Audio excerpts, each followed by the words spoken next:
Monday, March 17th, 6:15 p.m. We do have a quorum. We're going to call this workshop session of the Lewisville City Council to order.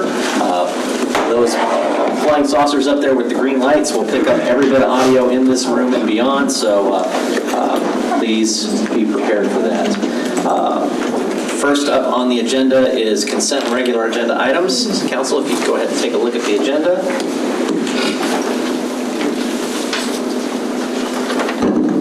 First up, we've got invocation with myself. We've got the pledge to the flags with Councilmember Meredith.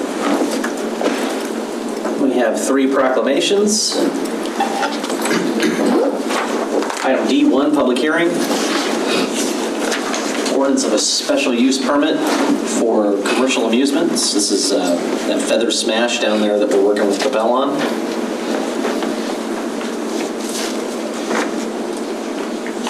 Next up is consent agenda, minutes. Item 3, interlocal agreement with the City of Lewisville and Constable Precinct 3.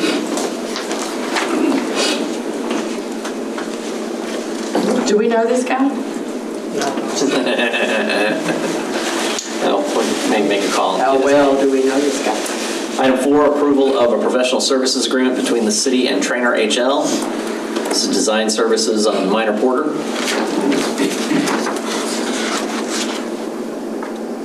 Item 5, professional services agreement with OCMI. And this is for project control services on the Midway Branch lift station.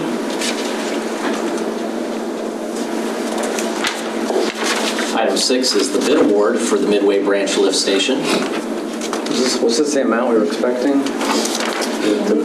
First, Aaron. Yes. Within budget.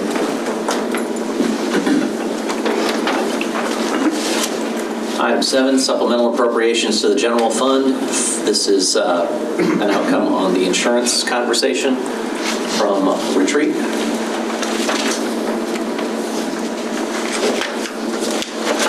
Item 8, revised policy statement for human resources, which follows on to item 7.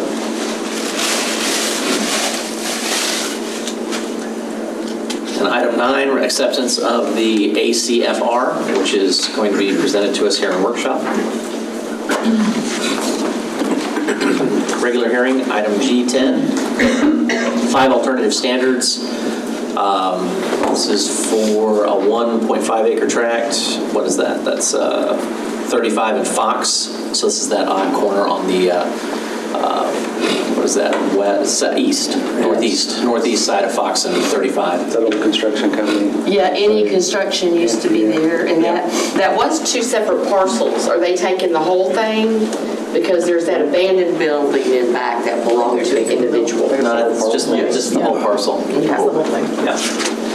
This is kind of a ghost kitchen / drive-through speed restaurant thing. I don't get it. Can you explain what this business is to me? Because I don't really understand what it is. They're basically commercial catering kitchens that prepare food for delivery. Oh, okay. So that's why there's 3 separate kitchens. I guess 3 different types of food, and then delivery drivers will come through the drive-thru, pick it up, and speed it to the customer. Yeah, it wasn't an Indian place. No. Yeah, I get that it's not an eat-in place. I was just like, is this where Uber drivers go? Like, I didn't understand it. That too. Uber Eats could go there, yeah. Yeah, or their own Probably For catered food. or food that's ordered. This is actually how Tierney started his pizza place. Was at that station. Yeah, 7 rows. Okay. So it's kind of in that I know you're space. going to be the first to try. Right, it's in that space between a food truck and a permanent restaurant, and kind of in the middle there. So it's like not the same place all the time. It's like No, it's there's the different same. people will come in and do catering one day and then, no? Not sure how they're operating. It may be based on demand, but there'll be 3 separate kitchens, and I imagine you could see a scenario where you'll have, one might be Mexican, one might be Italian, one might be something else, burgers and sandwiches or something, and that they may switch it up. I'm not sure. Probably still, like I said, depends on the demand. possibly like an incubator for restaurants to start with here? Could be. It's not, they're not, I don't think they've said they're doing it definitely as an incubator. Yeah. They're leaving it open. So you Yeah, could there's a have- lot of you could have- models here. Right, you could have a business that just wants like a 7 Loaves who wants to go in, and this is exactly the space that they. Yeah, you could call it, you could have commissary services there. You could have leased kitchen space. I mean, I thought about trying to figure out how to get a community kitchen built here years ago. So it could be something like that. I mean, there's a lot of business models that would fit in here. There's a lot of demand for that, yeah. Other questions? Item 11, alternative standards with landscaping. They're at 591 Benjamin's Way, up here on the north side of Keeley. So how does that happen? Do they just do some of that stuff on their own and then probably get away with it? Yeah, I think they just thought they were improving their property. I don't know if they were aware or not, if they had to come in, but we caught them. And now, I mean, we would have supported this regardless of whether or not they did it or not, before or after, but yes, they're now trying to get into compliance. Okay, great. So they're not proposing to do any work, they've already done the work. Is that correct? I think they're going to have to do some additional. I think they will add 5 additional spaces and some additional trees. Okay. Item 12, resignation of Thomas Smith. And appointment, have we got an appointment recommended? It's Ken Purcell. Ken Purcell? Okay. Reports, and then we do have closed session tonight, correct? Yes. No other questions or comments? We're going to go ahead and go back into our workshop presentations. I'm going to flip these tonight, just because one's going to take more time than the other, and since the annual comprehensive financial report actually has an actionable attached to it, we're going to run that one first.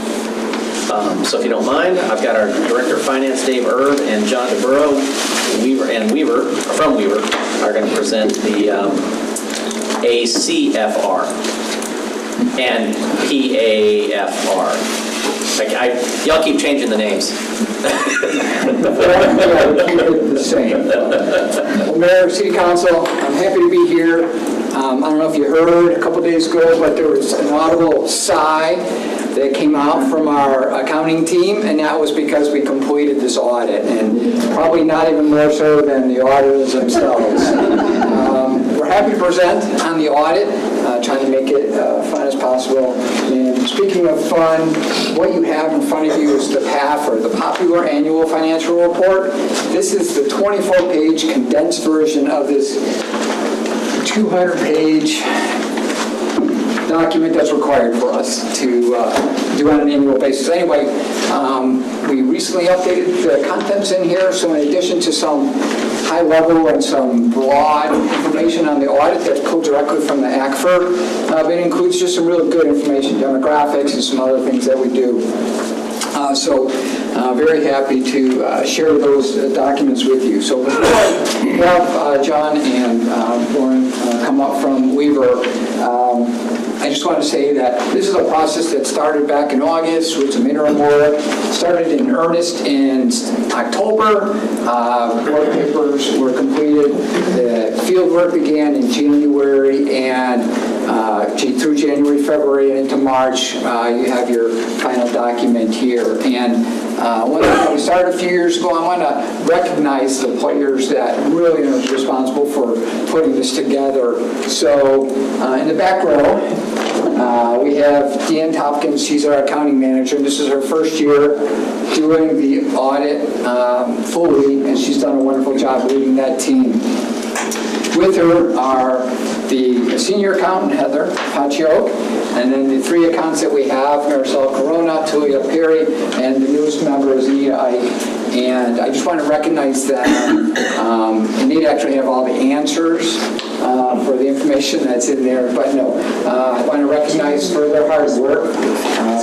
We have a presentation that's going to cover the annual financial report. I'm going to turn it over to John and then let them take it the rest of the way. And then we can turn it over for questions when they're done. Thanks. Thanks, Dave. Good evening, everyone. Thank you for letting us present to you the results of the fiscal year 2024 audit. For those of you who don't know me, I'm John DeBarreau. I'm the engagement partner. With me is Lauren Futch. She served as the engagement manager.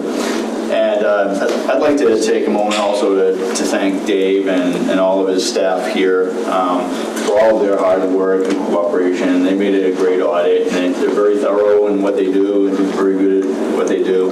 And we received nothing but the full cooperation of the entire staff of the finance department. So thank you for all of your hard work. And we have about a 10-minute presentation that we'd like to go over with you that combines a number of things. It goes through an introduction to the staff and our audit process, goes through the audit results, the audit process. We have our required communications that we have to go through, and then we've got some financial highlight slides that we'd like to share. And joining Lauren and I as part of the staff was Michelle Gilly. She served as the supervisor over the field work, and we had a couple of other associates. And I'm going to let Lauren step in and have the fun to tell you the results of the audit. It's good news, but I won't spoil that. All right, so I'll start off with our audit results. We issued an unmodified opinion on the financial statements. It's clean opinion. Clean opinion. It's the highest level of assurance you can receive on a set of financial It statements. used to be called an unqualified opinion, but it made it sound like you weren't qualified to do your job. See, I'll change the names up again. Modified sounds better. It's a little easier to understand. And then we also issued our report on internal controls over financial reporting and compliance, and then with no findings or instances of noncompliance or control deficiencies. So that's also great news. Additionally, we also issued our unmodified opinion on the reports for each major federal and state program. And then there were our report on the internal controls over compliance over the schedules of expenditures for federal awards and state awards, and no findings there.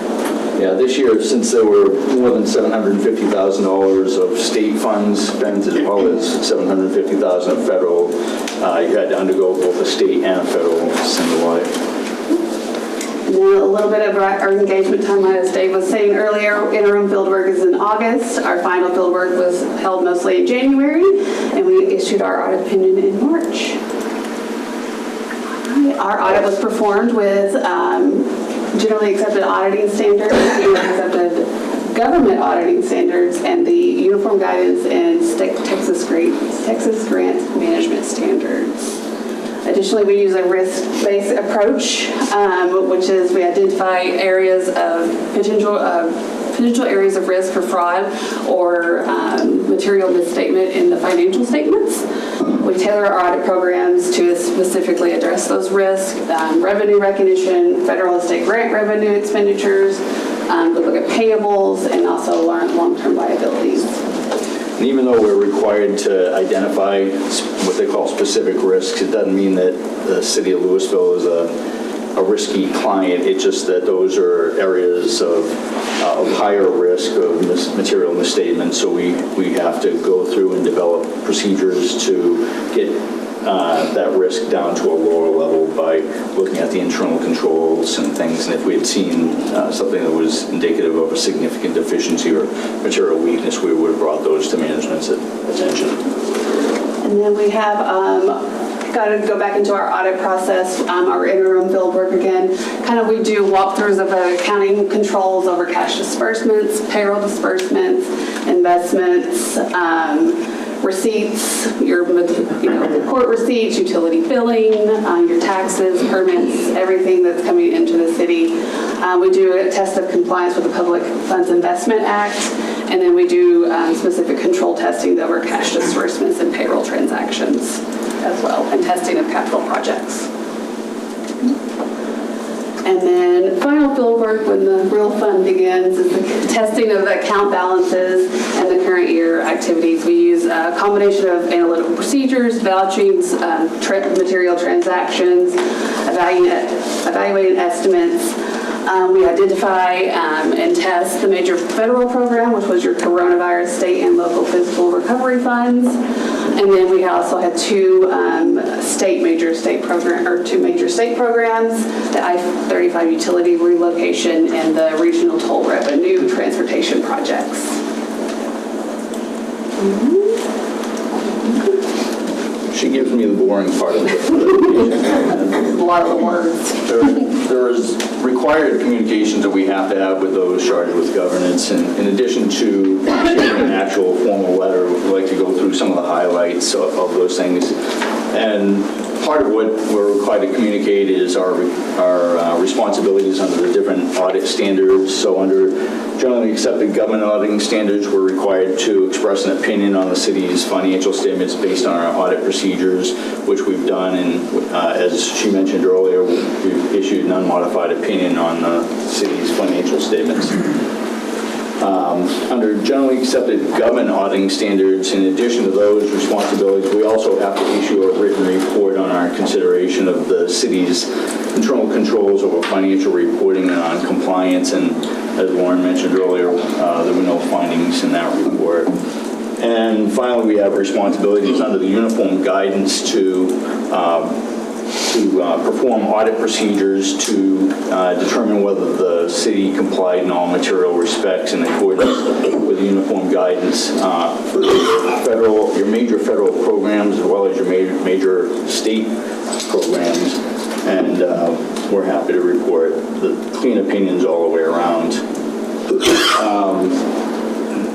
This year, the city had to implement a new audit standard called GASB 100. It's called Accounting Changes and Error Corrections, and it provided new guidance for situations in which you're correcting previous year errors, which there were none, but it also covers situations in which funds go from a major fund to a non-major, or this year you had a TERS fund that went from being what's called a discretely presented component unit to a blended component unit. So it mostly just involved disclosures that had to be put in the financial statements just to explain the change in the reporting entity. So one was the grant fund changing from a major fund to a non-major, and then the TERS number one fund changing the type of component unit it is because of the composition of. And just to clarify, that changed because of the makeup of your board.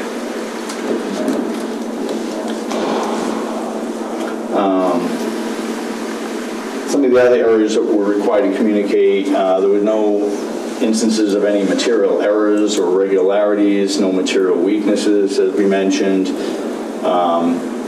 There are estimates that are involved in financial statements, such as pension and OPEB liabilities and others, that we looked at the underlying assumptions underlying those estimates and made sure that they were reasonable in relation to the financial statements as a whole.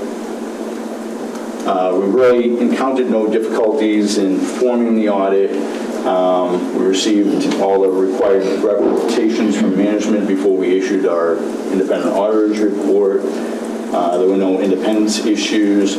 In the areas of audit adjustments, we're required to communicate to you whether or not there were any significant audit adjustments that had to be made as a result of our audit procedures to arrive at the numbers in the final financial statements. I'm happy to report that there were none. Now I'm going to turn things back to Lauren, who's going to wow you with some financial highlights from this year's ACFR. The good stuff, the numbers. Okay. A high-level review of the governmental fund revenues. They total $231.7 million this year. This is a $27.8 million increase over fiscal year 2023. Kind of a net effect of increases in property and other taxes of $8.9 million. Investment income was $4.8 million over last year. Intergovernmental revenue, which is like your grants, your COVID relief funds, $16.1 million larger than last year. And then there was an offset with a decrease in other income of $2.1 million. Here you can kind of see a comparison side by side of where your increases and where your kind of, license and permits were kind of about the same. Recreation was a little bit higher last year. And then expenditures by fund. The governmental fund expenditures for 2024 were $318.2 million. That was a $74.9 million increase. Primarily a result of capital outlay expenditures of $59.6 million over last year. Public safety expenditures increased $6 million, and then general government expenditures $7.7 million. You kind of see capital outlay was much larger this year. That was probably your most significant change. That's just because of the timing of the spending of the capital, or the bond proceeds on capital projects. And then your fund balance for the governmental funds totaled $233.1 million. It decreased by $53.4 million. This is the net effect of the decrease in the general capital projects fund, and you got a $1.3 million increase in the general fund. The unassigned fund balance was $47.5 million and represents 41.4% of general fund expenditures. That's considered very healthy.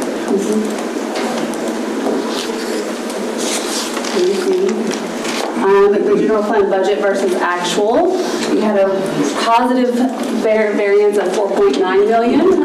Revenues exceeded budget by $0.9 million, which was primarily due to about $2.1 million better you did in investment income.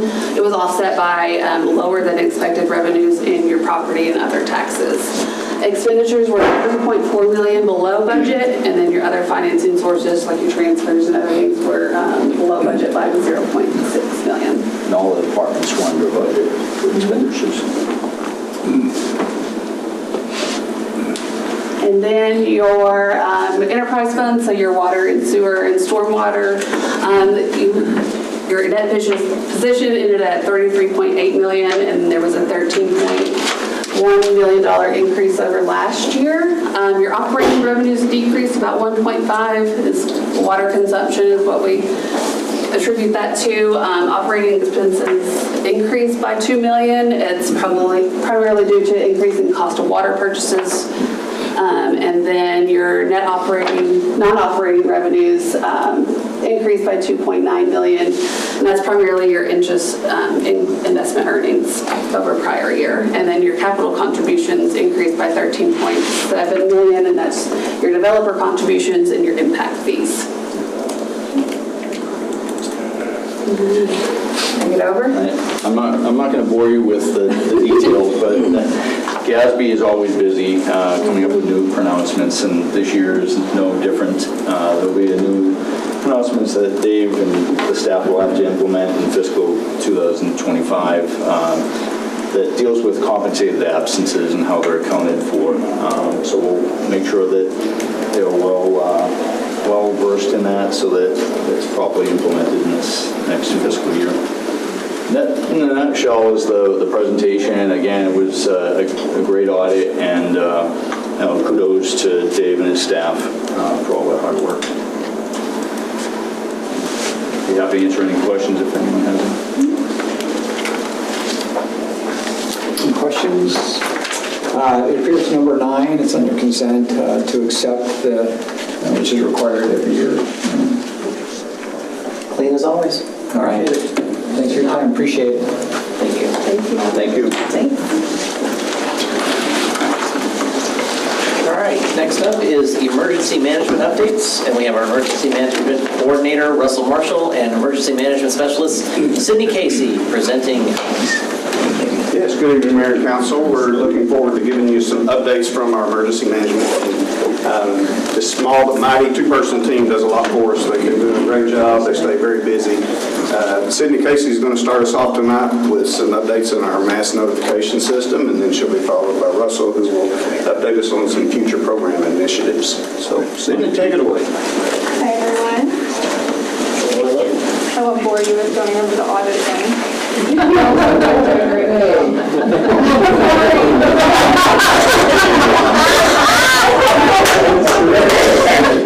Right out of the gate. That was so good. Notifications. That's going to be the second time.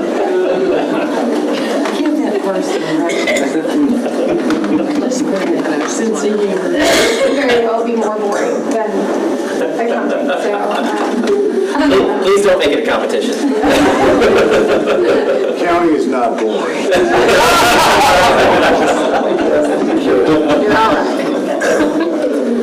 Super excited to talk to you guys about some of the lessons learned following the recent water main break and subsequent boil water notice, and really excited to listen to Russell talk about the new program we have on the horizon.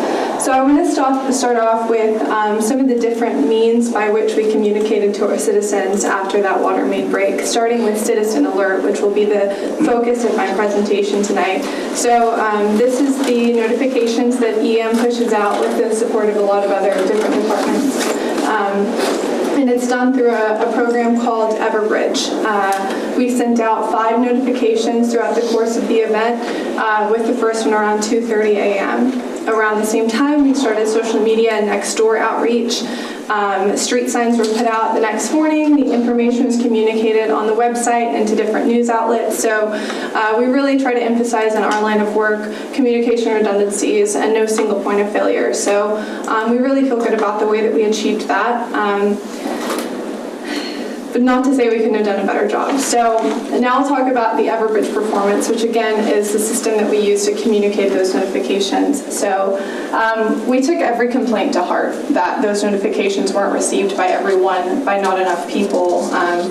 It's literally every single one. And they meant a lot to us, and we ran down all of them. So needless to say, the good news was that, the questions about the system working were really put to bed very quickly. When we ran the numbers, out of over 300,000 notification attempts, there was actually only one true system error, so glitch, for lack of a better term. An anomaly, not to say that the person behind that glitch didn't receive the message from an email, a text, a different form of communication, but we were really happy with the way the system performs.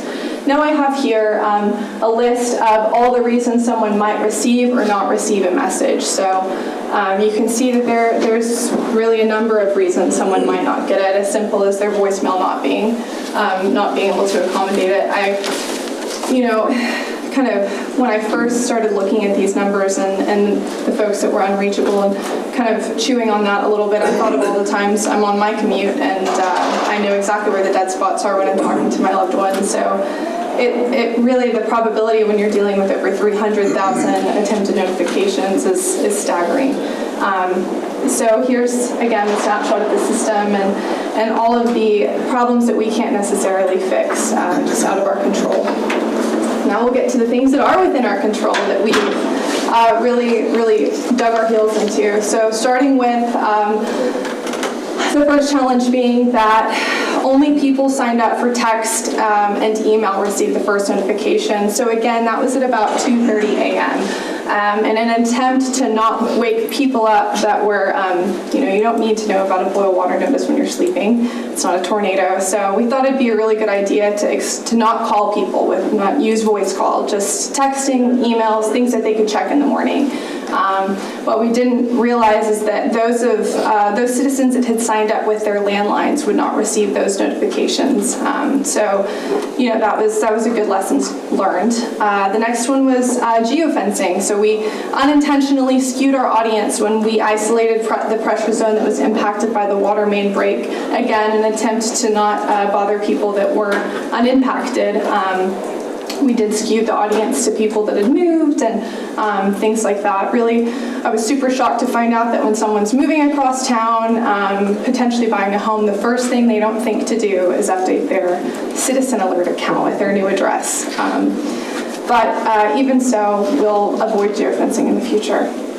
We also learned that our messages were a bit too long for SMS. So the length of messages that we were attempting to send were coming through as a link to those users with SMS systems, which just increases the likelihood that they'll be marked as spam, in addition to just making it more difficult for the user to view the message. So we've certainly condensed the messaging there. And lastly, many citizens had only subscribed to weather alerts, which are sent out by the National Weather Service, not by Russ and I. We're a host to their messages, but those alerts are triggered as soon as the watch itself or warning itself is sent out. So that's a global experience. not anything we have any control over. So we've proposed some changes at the end of the slideshow to address the, naming convention side of things. But before you go on to the next one, can you go back? I just want to make clear that the decision to send it by text and email was mine alone. The decision to geofence was mine alone, and I approved the messages as well. So I just want you to understand that it rests with me. thank you. So now that we've gotten past some of the technical issues that we learned from, I want to talk about some of the anecdotal issues that may explain why someone or why you didn't receive a message. First, we'll start with Jake. Jake subscribed to Citizen Alert while living, these are hypothetical citizens, by the way. Jake subscribed to Citizen Alert while living in Castle Hills, but after moving to Old Town, he never updated his address. As a result, he was excluded from the geofencing and didn't receive the boil water notice, underscoring the need to not geofence. Julie did not provide an email or a mobile phone number, only her landline, therefore she had to be waiting by the phone to hear it ring. Just like we emphasize communication redundancies in our department, we of course ask the same of the subscribers. Third, we have Kelly, who signed up years ago, but has since changed her phone number and stopped using her old email. Unable to access her account or reset her password, she has no idea how to update her preferences. All she remembers is signing up once and not ever hearing anything again. I know this is the case for more accounts, in my case, than just Citizen Alert. So, and we're always happy to work with people on hunting that stuff down if they can't do it themselves. And lastly, we have Charlie, who signed up for Citizen Alert in 2018 and only subscribed to weather alerts. He didn't realize the National Weather Service only uses the platform. We don't actually send out unique text. So since he received the same information from like 9 other apps, which is the case with most of us, he marked it as spam in 2021 and hasn't received one since. So now we'll get on to some of the best practices that we've gained through that. A lot of them I've already mentioned, and many of them I'm sure you've come to the conclusion of already. But we'll certainly use all contact methods possible moving forward: calling, texting, emailing. And additionally, we have something in our toolbox called Wireless Emergency Alerts. That's a platform used by Amber Alerts. So it reaches all wireless users in a given area, and we could leverage that in a critical emergency. So we're working now to establish some protocols that will allow us to use that in the future. Before you go on that, so the question had been asked of me from council, and I think there was some on social media, why can't we just port over all of our water billing and put it right into Everbridge and send it out to every single person that we have those numbers on? So there are legal restrictions related to what you can use your water billing information for. I will say there are exceptions to the rule for emergencies, but there is some kind of confusing language with regard to that as well. That is whether or not would this qualify or not, what would qualify as an emergency. I will tell you, we did a survey and 0% of cities that we surveyed are doing that. They are all doing opt-in, where you're basically what we've been doing. We've been asking the public, please opt in. Sign up, and we're going to talk about better ways to streamline that process for people. But I will say that this, what Sydney's talking about with regard to, it's called iPause, and she'll talk about it a little bit more, is another method that we can basically cut through all of that noise and use this statewide Amber Alert process, and we're just working through the contracting on that. So I think that resolves some of that's a tool that I think we don't have to get into kind of gray areas with regard to water billing issues, and I think we can achieve the same result you guys are wanting. Do we need to re-sign once you go to the system? No. Or is things going to populate over what? Well, it's called iPause, like Claire mentioned, and that's a federal tool. So we establish an MOU with the federal government to use their system. That's what we're working on now, and that's like literally just goes to your phone as a tornado warning would, an Amber Alert. Any wireless device gets that. It's not specific to. You don't have to sign up. Numbers, yeah. So okay. there's no sign up to answer answer your question. You're connected to an affected tower, you will get the. That's correct. The things that you would miss, though, if you were not physically in Lewisville, let's say you're on vacation and something happens, if your phone is not in the city limits, it won't ping you. You're going to have to get it through another method. So we still want to have that redundancy. So sign up for Everbridge notifications as well. But we're going to use this as a belt and suspenders. I will go back to this slide. So a lot of the problems, other than people forgetting their account information, something that the data imports over the years has created. We have at one time used utility bills like literally once. Looks like we've purchased some data over the years. Denton County 911 has contributed to it. And what happens when you import a user without having them create an account is they can never update their preferences. So, the data imports, they just pose some challenges, but we're comfortable with potentially using iPods and the system that we have in place and our ability to reach more people and achieve the same goal of using utility billing information. Thank you, Claire. Excuse me. So again, we'll use caution geofencing. We'll avoid it. Sorry. Third, we will shorten those texts to accommodate SMS messages. We also have an ongoing education campaign. So as recently as this Saturday, we were at St. Patty's Day with a booth talking about Citizen Alert. We had some really, really good conversations with the public. Interestingly, we didn't really sign almost anyone up. I thought that would be like a big draw, but shocker, people that are enjoying their Saturday at a festival don't want to take like a few minutes to sign up for Citizen Alert. But we had really good conversations, and I think, if anything, it allowed the public to see that this is a staff pushing out those notifications and taking time and care to do so, not just a robocall. So that was a really good experience, and we really look forward to doing that in the future. We'll be including mailers in the water bill for those citizens that still receive paper bills.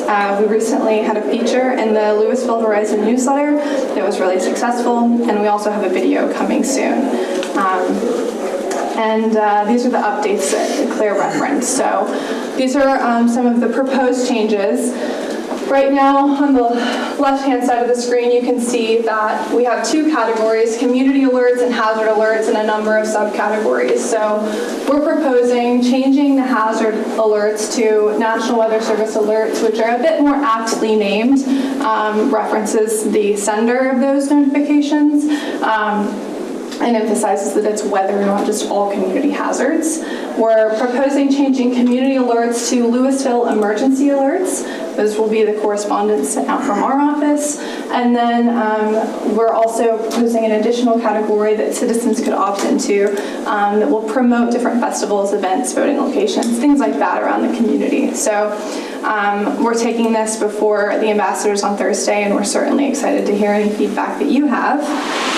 So now that I think we've talked about the challenges, some of the best practices that we gained from those, and some of the reasons and quirks in the system, I'm more than happy to take any questions that you guys have. One quick question. Yeah. Go back one slide.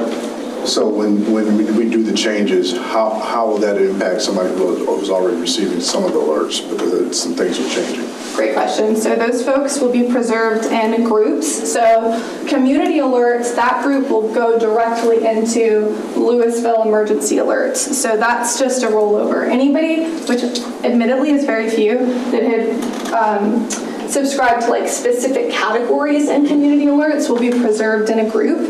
And if we do want to reach out to, say, the water outage group, not necessarily a scenario where we would just reach out to them and not all subscribers, but for example, if we did, they're going to remain whole somewhere in the system, just not in a manner that we'll exercise frequently. We'll have to hunt for it, for lack of a better term. And then new subscribers will just join that larger group of folks that had originally subscribed to community alerts. You know, it's interesting, we found this with our insurance plans, but we had a very complex selection early on a couple years ago. Lots of choices, and it became really cumbersome for our employees to figure out how to navigate that. And I think that was a really good learning opportunity for me specifically, with just simplifying things, making it very clear with less options actually will drive more participation, I think. One thing I would add is maybe sending out a post, maybe annually, to folks like, hey, check your settings to make sure they're up to date. Like it's storm season, let's do this. I did mine years ago, and I couldn't even tell you how to get back to it. I did mine years ago, too. Yeah, push the link out and just click, go right back. Okay. I do have a question, but I don't know if it's pertinent to you directly, because I'm not giving up on this legal thing for the water billing. What's the law? Is it federal or state? Let me take you in a closed session under 551.071 consultation with attorney. I can take it offline.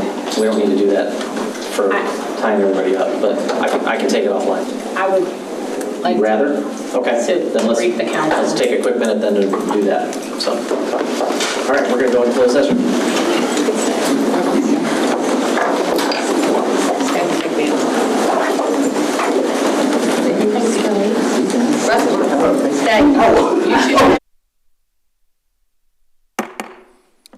All right, it's 7:02 p.m. and we're going to call this general session of the Lewisville City Council to order. We do have a quorum. First up on tonight's agenda is the invocation. With me, if you would please stand and join me in a moment of contemplation. There's a lot of challenges in the world. Please give your thoughts to how we can change them.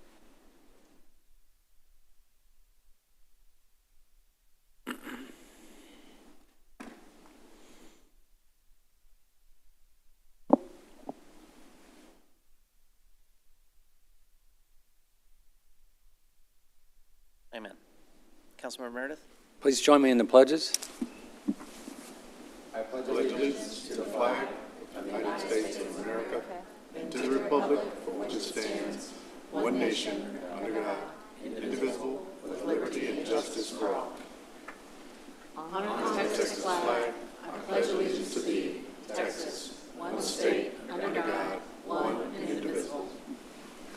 All right, we are going to adjourn back into work session. We have just a couple minutes of material to finish up there, and then we will come right back.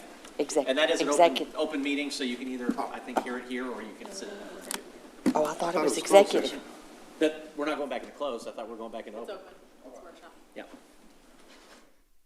Who's on first? Who's on first? Third base. Oh, good.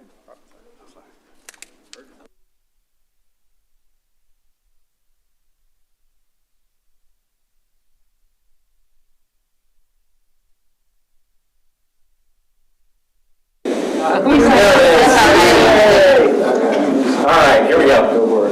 Good evening, Mayor, members of council, Ms. Powell. It's an honor to be before y'all this evening to talk about a new initiative that we have called Community Champions. And this program shares a common goal that we have as a city where we want to empower our community. And so whether that's in their day-to-day events or whether it's during disaster, we hope to make them more resilient as we're going forward. So Sydney spent a lot of time researching various programs across the United States. And in her research, she found that we needed to develop our own program. We needed something that speaks specifically to Lewisville. So she's been working very hard in getting the curriculum put together for that. And basically it's going to touch on essential preparedness, on neighborhood resilience, and building advocates for the city. So our recruitment is going to target specific neighborhoods and homeowners associations. We've partnered with Neighborhood Services. They've given us an extensive list of contacts that we can reach out to. And so we're going to start that initiative in April and May. The program that we're putting together builds on 3 seminars. And so the first seminar will focus on building an emergency kit for their home. It'll also touch on what to do during the first 72 hours of a disaster. The second seminar will engage them on utility safety, how to turn off their water, how to turn off their gas, and how to secure their electrical panel in their home. It will also talk about weather preparedness, weather awareness, and then just some basic first aid techniques. Probably the most important seminar that we're going to do is number 3, and that's where we talk about identifying resources and vulnerabilities in their own neighborhoods. And so the point I want to drive home here is, when I was growing up, I could pretty well tell you everybody that lived up and down my road within a certain distance. I knew the husband, the wife, if they had kids, I knew them. I could tell you what their occupations were, the times of day that they were at home, what vehicles they drove, so forth and so on. Now we live in an environment in the world where you go home of an evening, the garage door goes up, the car pulls in, the garage door comes back down, and people aren't out on their front porches any longer like they used to be, interacting with their neighbors. So the point we want to drive home with this program is they need to get into their neighborhoods and be interactive. Know who lives across the street, know who lives to the left and to the right, and even on a broader scope. For example, it's important that we identify the elderly and those with special needs and access needs that we need to know about. Do they have a firefighter, paramedic, nurse, doctor, anybody with the trade skills, electrician, plumber, carpenter, any of those things, pastor, that might live in their immediate vicinity that would help during times of disaster? Lewisville's got a very robust public safety program here, but on a large-scale disaster, we're only going to be able to be in so many locations at any given point in time. So if we can teach them to buy themselves some time, then that's going to help with the resiliency here in the community. So, as I stated a minute ago, Sydney's been working very hard and very diligently on the curriculum design and refinement. And she's about got that lined out. So in April and May, we're going to start driving the recruitment and neighborhood outreach program, targeting those groups, again, partnering with neighborhood services. And then our hope is that with the opening of the new public safety facility, we're going to open that up for our first seminar to be held in our Emergency Operations Center, invite the public in, and then in July we'll do the second seminar, followed by the third in August. So that'll be our first graduating class. At the end of those 3 seminars, they become Lewisville Community Champions. We'll have a list of them. We'll be able to reach out to them during times of crisis, disaster, for any number of things. So following up in September, October, November, we're going to do a second round where we'll offer the same set of seminars again. That'll give us 2 graduating classes.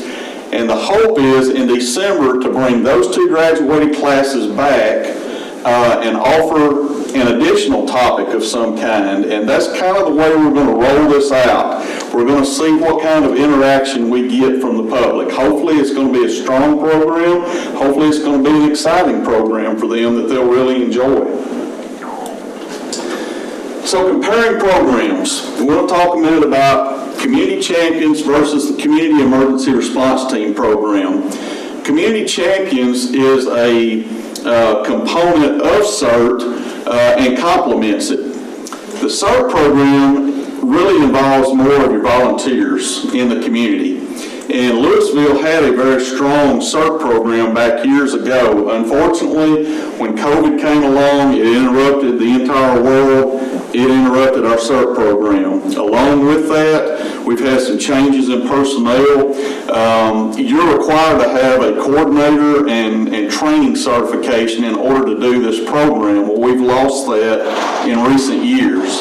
So what we've done to counter this, our Lewisville people, when the program went to the side, went to Denton County CERT program. They've got a very robust program in Denton County. We're a very lean group here in Lewisville. They've got a very robust Office of Emergency Management there in Denton, and they've got a lady that's specifically tasked, it's her full-time job to manage the CERT program. She coordinates, she develops training, delivers the training, does the outreach, and all the different facets that are connected to the CERT program. They do a great job. So what they're going to do, they already do some meetings and trainings in Little Elm. Now they're going to come here to Lewisville as well. And we're hoping to do that on a monthly basis. So the good thing about that is our Lewisville people that went to Denton are now going to come back to Lewisville, back to home base, and get re-engaged again. And hopefully we can grow this program and get them back involved more here in Lewisville. So more specifically about CERT, it's a little more advanced. They are volunteers that have to be vetted and pre-screened. They have to go through background checks. They're required to attend a certain number of meetings and a certain number of training opportunities each year in order to stay rostered as a CERT member. So they're taught basic preparedness skills, a little bit more advanced first aid skills. They're taught light search and rescue. They can come in and help with volunteer management, search and rescue, shelter management. They can help with setting up a family assistance center, family reunification centers. They can help with community events. They can help with traffic control. Really anything that you can think of, we can engage these people. So while Community Champions is focused more on the neighborhood pockets, the CERT program is more global, and so we're looking forward to getting these programs up and re-engaged. So we're looking forward to collaborating with the other city departments we have. We certainly want to thank the mayor, the city council, our city management for your continued support, and we look forward to going forward with the programs. So with that, we'll entertain any questions that you may have. Council? I don't really have any questions, but I love this. I love this program. Yeah, I do too. It feels good. It feels like we're getting back to, neighbors helping neighbors. Yes, ma'am. We've had enough events in the last, 3 years that we really need each other. So We do. I love that we are putting something together that can help facilitate some of those neighbors, getting to know their neighbors and helping each other. Yes, ma'am. This is awesome. When can we sign up our neighborhood? You want to sign up right now? Yeah. Sign here for Very soon. Okay. Very soon. No, I'm very excited to see the program. I think this is what the Crime Watch always should have been, because Crime Watches are always like, they're a responsive thing, and then that one person realizes it's a lot more work, and it just trickles off. This engages folks that are, they're into the survival thing. They've been prepping. They want to help their community. They want to meet their neighbors, and I think it helps a ton with that. So I'm really excited about you guys picking that back up. As I looked at it, Claire helped kind of walk me through the differences between CERT and what you guys are trying to do. And as I've let it percolate, I like that. I think it gives people a growth path. So if they want to go into CERT, they can. Absolutely. But it also is kind of a little bit softer. So maybe they just want to be a community lead. Maybe they get into, they do the rock your block stuff, and they figure out how to get engaged that way as well. So I'm really excited. Do you guys have Nextdoor kind of in your target toolkit as far as finding communities and whatnot? Or? Certainly. Neighborhood Services has given us an incredibly good running start, but we'll certainly utilize Nextdoor, social media, all the normal means of marketing a program, because we don't want to isolate it to people that happen to be in an HOA that's great at communicating. We'll certainly do our diligence in other marketing means as well, but another thing is we'll be offering it virtually for Hokkien and Spanish speakers. So we'll just film the series in those two languages. It'll be available online. Of course, residents might shock you all. We don't speak Hokkien, so that'll be available online. I think Google does now, though. I think so. I've heard ChatGPT does pretty good too. Good. Well, thank you guys for picking this up. You bet. Thank you all. What about sign language during this? That's a good ad. We'll certainly. Thank you. All right. Very good. All right, let's get back to the rest of the evening's agenda.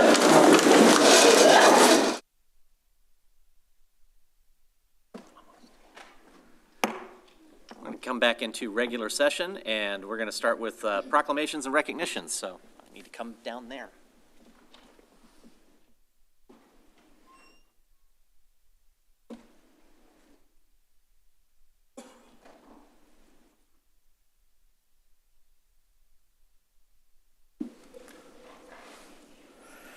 Where are my Delta Sigma Thetas? There they are. Ladies, if you wouldn't mind joining me up here.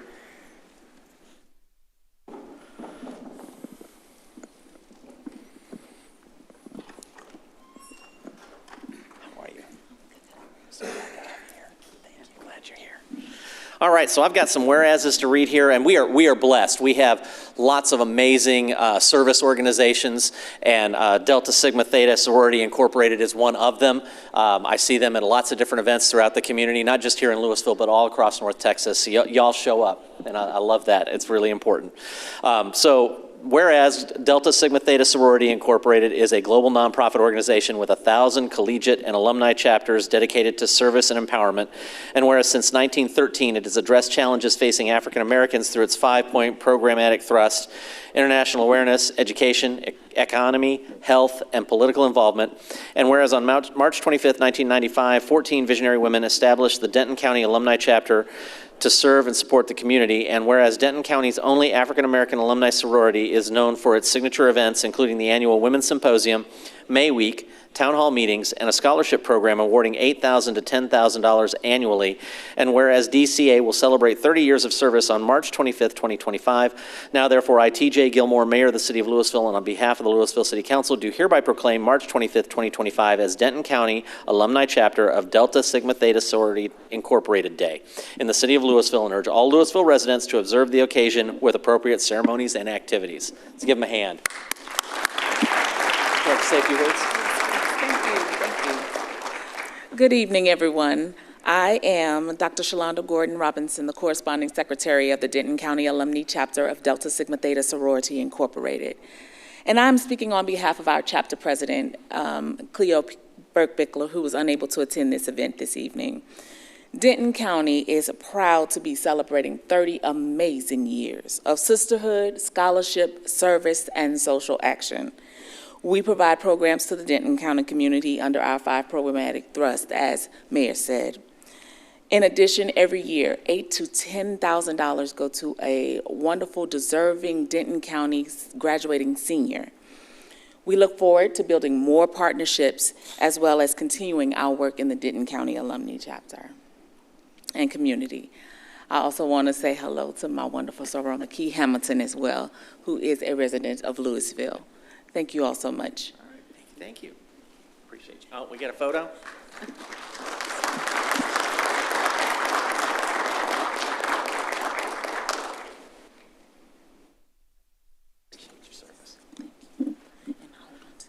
Yeah, that one's yours.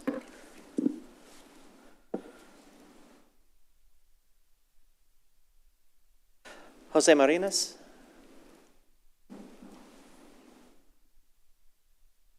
You keep making the city proud, young man.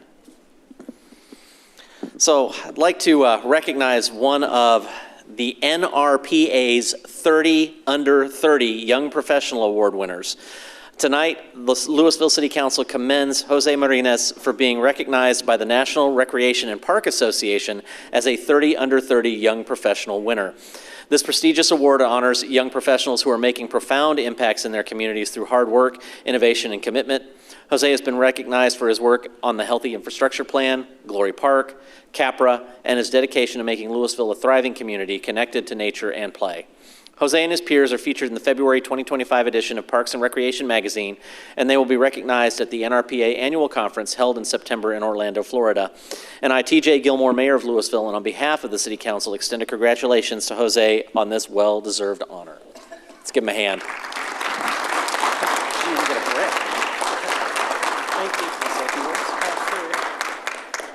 Thank you very much. I'm just really fortunate to work with an excellent city staff. This is really a reflection of their hard work, their dedication to parks, and we know that parks is a great asset to the community. It improves well-being, and I'm really happy to work in what I do, and really blessed to work in this city, which is outstanding. So thank you all very much. Great job. Keep it up. Oh, here it is. You get this one. You get this one. Oh, yeah.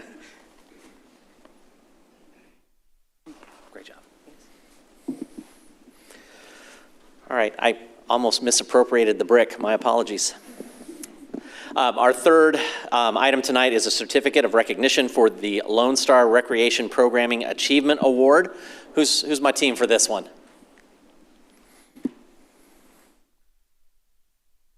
You're to blame for this. It's awesome. So this award is for Muggles, Magic, and Mischief. So the Lewisville City Council commends the Parks and Recreation Department for receiving the Texas Recreation and Park Society's Lone Star Recreation Programming Achievement Award for the Muggles, Magic, and Mischief event. Lewisville Parks and Recreation hosted a month-long event called Muggles, Magic, and Mischief, say that 5 times fast, to celebrate the magical world of Harry Potter. This 30-day celebration aimed to bring the enchantment of the wizarding world to the local community through a variety of daily events and activities. Each day featured a new creative program designed to immerse participants in magical experiences while showcasing the department's dedication and creativity.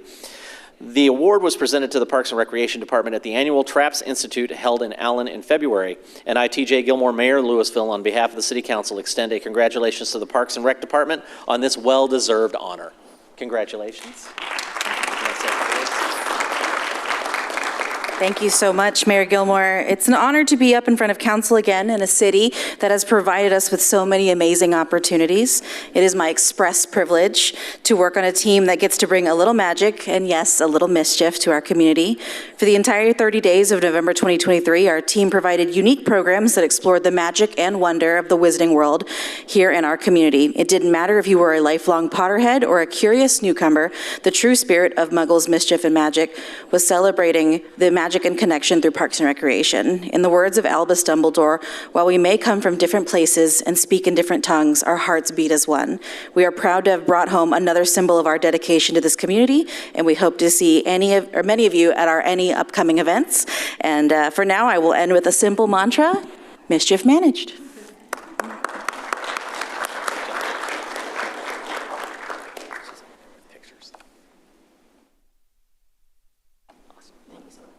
Okay, you've got to check out our earrings there, you Ouija boards. Just all in.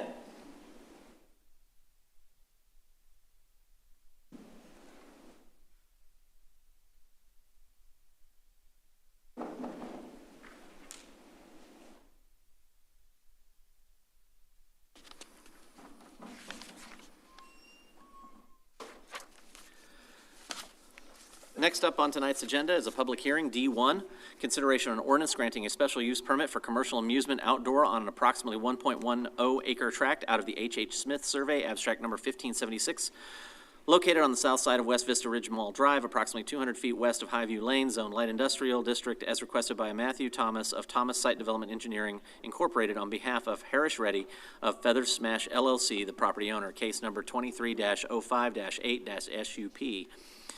Feather Smash LLC operates Vistara Sports, an indoor badminton facility that was originally developed in 2020 at 400 West Vista Ridge Mall Drive. The developer is requesting a special use permit to allow the use of commercial amusement outdoor, specifically to add outdoor pickleball courts on an adjacent 1.10 acre tract of land.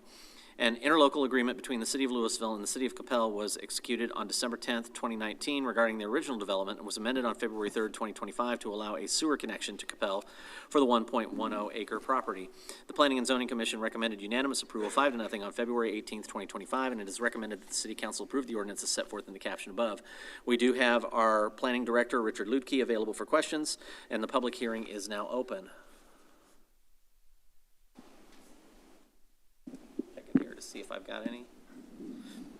I have no public comments for this, Council. If there are no further comments or questions. Move to close the public hearing. I have a motion to close. Do I have a second? Second. I have a motion and a second. Council, please vote. Motion passes 5-0. Council, I'll entertain a motion.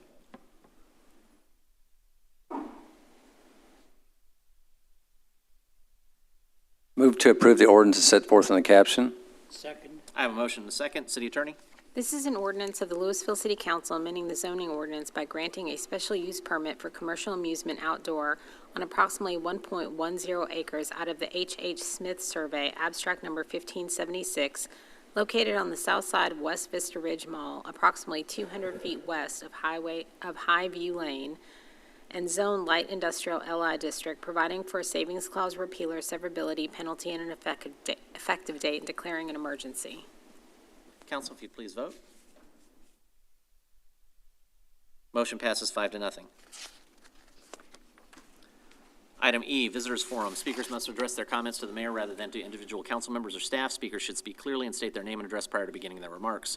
Speakers will be allowed 5 minutes for testimony. Speakers making personal, impertinent, profane, or slanderous remarks may be removed from the meeting. Unauthorized remarks from the audience, stamping of feet, whistles, yells, clapping, and similar demonstrations will not be permitted. In accordance with the Texas Open Meetings Act, the City Council is restricted from discussing or taking action on items not listed on the agenda. Action can only be taken at a future meeting. I do not have any calls for comment for Visitors Forum.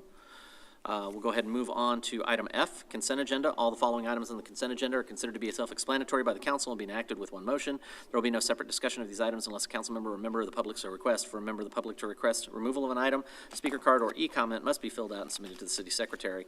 I have no requests for removal on the consent agenda. Council, I'll entertain a motion. Move to approve the consent agenda. Second. I have a motion and a second. Council, please vote. Motion passes 5-0. Item G10, regular hearing. Consideration of 5 alternative standards related to parking, landscaping, pedestrian circulation, architecture, and screening standards of the IH-35E Corridor Overlay District on a 1.05 acre tract of land out of the J. Sutton Survey, abstract number 1155, and the E. Pickett Survey, abstract number 1014, located on the north corner of the IH-35E Frontage Road and Fox Avenue, is requested by Emily Zollner, my apologies, P.E. of Manhard Consulting on behalf of Runtime Centers 1, LLC, the property owner. Case number 24-09-14-ALT-STD. Runtime Centers, a business that specializes in quick-serve restaurants with a focus on food delivery, is proposed on the subject site. The following 5 alternative standards are requested to allow the proposed development on the site: to allow 24 parking spaces in lieu of the required 42, to reduce the landscape buffer from 20 feet to 5 feet along IH-35E Frontage Road, to waive the secondary walkway requirement, D, to allow live screening in lieu of the required 8-foot masonry screening wall on the northern property border, and E, to reduce the glass building materials requirement along the IH-35E frontage road from 40% to 0%. The Planning and Zoning Commission recommended approval 4-1 of the alternative standards on February 18th, 2025. Due to revisions in the building elevations, the Planning and Zoning Commission reviewed the item again on March 4th, 2025, and recommended unanimous approval 7-0 for the architectural alternative standard. It's recommended that the City Council approve the 5 alternative standards as set forth on the caption above, and our Planning Director, Richard Lukey, is available for questions. I do have multiple folks from Runtime Centers and Manhard Consulting here available if there are any questions. They are, of course, here in support. I have a question, Mayor. I would just like to know, is this the first of its kind?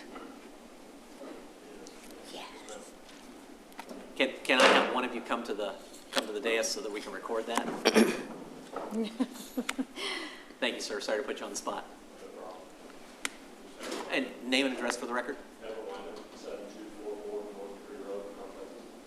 Awesome. That probably helps. Got another tall person to help you out there. So the answer to the question is? It is the first of its kind. It's the first of its kind. Okay. And Yes, what sir. inspired you to come to Lewisville? The owner found an opportunity here. I think the location, its proximity to a large population, and really kind of fit his idea. And this parcel was affordable, kind of matched with y'all's population and y'all's growth pattern. And it was something we could it's kind of similar to Ghost Kitchen concept. So he's from that industry in general, the QSR kind of industry, and he's kind of trying to take the stream to Lewisville. Okay. I'm intrigued. Thank you. Yeah, thank you. Other questions? I was just going to make a comment. I think this is a very creative use for this property, which is very challenging. Yes, ma'am. So this is new to me. This is a new concept to me. So I'm looking forward to seeing what ends up going in here and what concept kind of lands there, or maybe changes throughout there. I think I'm really interested to see how it works. I did have a question about the screening wall, because my first thought on the screening wall was, I don't know about that, but there's a sewer line. Is that right, Richard? That there's a sewer line there that prevents us from putting in a screening wall there? Correct. If they've met the requirement, the wall would have to be on the south side of the easement, which would be pretty far away, and we felt the most effective way would be to utilize live screening to provide effective screening for the residents. And leaving the existing trees that are kind of, looks like there's some existing trees there, right? Yes, that's correct. Okay. I just lost my train of thought. I forgot what I was going to say. It's okay. I mean, I'm very supportive of that. I was curious to know, were any of these, I'm sure that we notified the residential properties adjacent. Did we get any The staff did comments? not send out a notice. We usually ask the applicants to visit with their neighbors. I'm not sure if they had feedback or not. Negative, sir. Do these residential properties have fences up? They do, I sir. assume They they do, do. ma'am. Okay. Yes, ma'am. Okay. All right. For a long time, there were two. Are there still two fences? I am They were not like- sure. Like this? I think it was back when, years ago, when any construction was there. It may have been taken down since then. I know there's a pretty good line of existing vegetation, and that would be supplemented. I'm looking at a map right it's now gone. to see It's if gone. I can tell. It does look like there are some of the yards that may have some double fencing, but it does look like there is existing fencing there. Some of them are double, some are single. Okay. So we'll be planting plants right up against the fences? Yes. Okay. All right. That's all I had. If there are no other questions or comments, I'll entertain a motion. I will move to approve the 5 alternative standards as set forth in the caption. Second. I have a motion and a second. Council, please vote. Motion passes 5-0. Thank you all. Appreciate the investment. Item 11, consideration of an alternative standard associated with landscaping standards on .935 acres located at 591 Benjamin's Way, legally described as lots 4, 6, and 8. Pinell subdivision, Phase 4, Zone Light Industrial, as requested by Stephen Homeyer of Homeyer Engineering Incorporated on behalf of the owner Zindel Holdings, LLC, 25-01-2-ALT-STD. The subject site contains an existing 10,800 square foot commercial building with a metal exterior. Parking and paving associated with this development was previously expanded without permits. The applicant has submitted an engineering site plan to account for the previous work, as well as proposed 5 additional parking spaces and a dumpster enclosure to bring the site to a higher level of compliance with the Unified Development Code. The applicant is requesting an alternative standard to allow the existing 10-foot landscape strip to remain in lieu of the required 30-foot landscape strip and to plant 2 additional trees. The Planning and Zoning Commission recommended unanimous approval 7-0 on March 4th, 2025. It's recommended that the City Council approve the alternative standards as set forth in the caption above. And our Planning Director, Richard Lutke, is available for questions. Council, if there are no questions, I'll entertain a motion.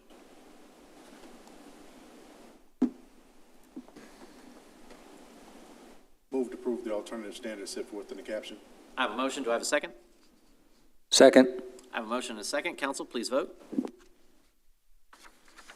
Motion passes 5-0.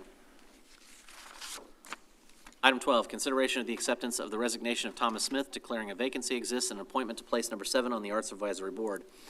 A resignation was received from Thomas Smith, place number 7 on the Arts Advisory Board. 5 applications have been submitted meeting qualifications for service in this position.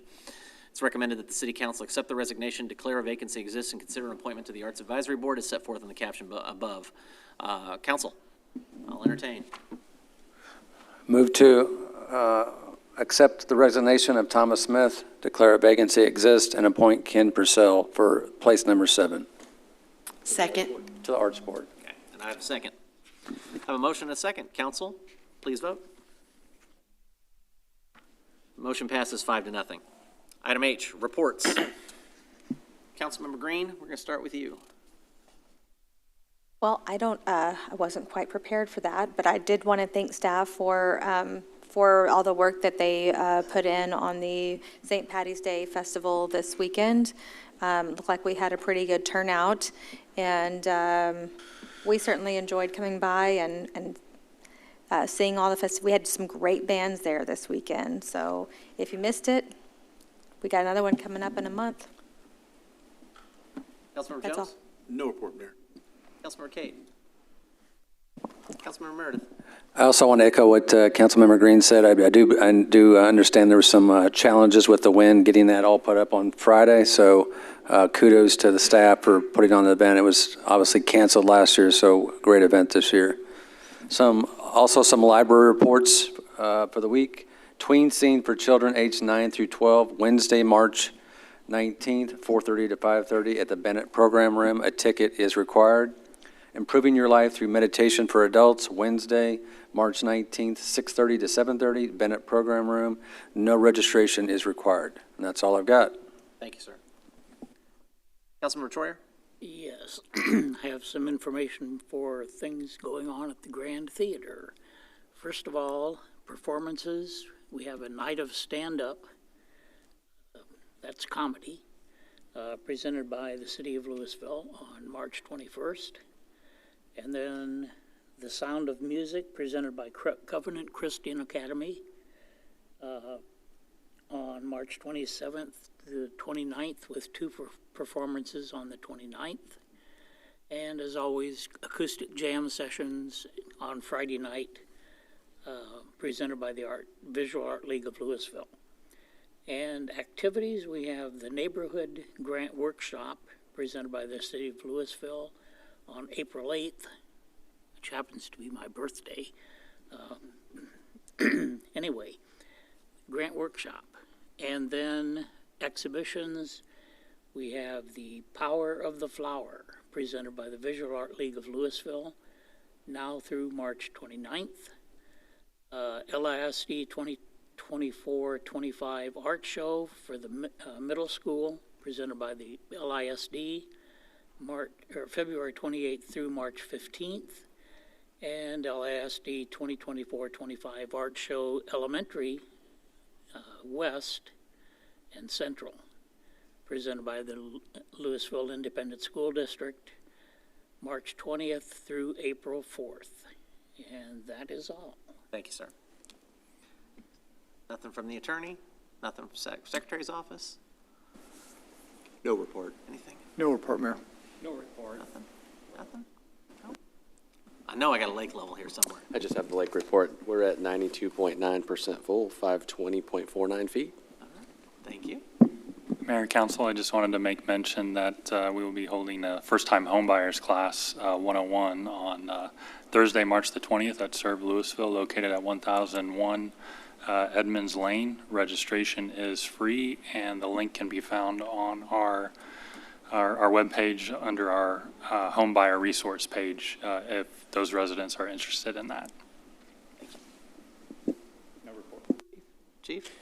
I just wanted to share with Mayor and Council that we recently had our Assistant Chief, Bill Walbro, graduate from the FBI National Academy, the 293rd session, which was a 10-week program in Quantico, Virginia, where he's been for quite some time learning and bringing back his leadership skills. So he actually returns to work tomorrow, and we're excited for him. I just wanted to share his success with you.